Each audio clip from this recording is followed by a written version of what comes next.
মন রে কৃষি কাজ জানো না। কালী পুজো মানেই চারিদিকে আলো, মাইকে পুরোনো দিনের গান আর প্যান্ডেল হোপিং।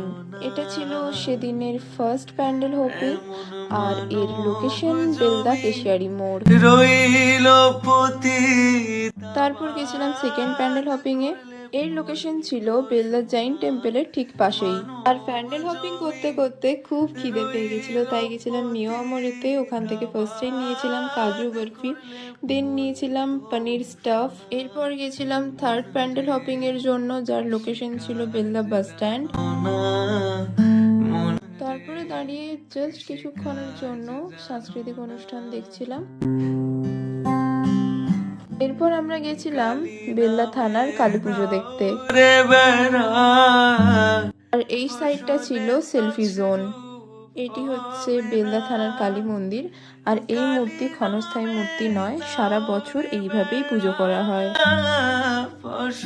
এরপর চলে গেছিলাম বেলদা তথা সমস্ত পশ্চিম মেদিনীপুরের উঁচু কালী ঠাকুর দেখতে, আর লোকেশন বেলদা কালী মন্দির। আর যে কোনো পুজো মানেই ভিড় হওয়াটা স্বাভাবিক, তাই ভিড় ঠেলে বাড়ির দিকে চলে যাচ্ছিলাম।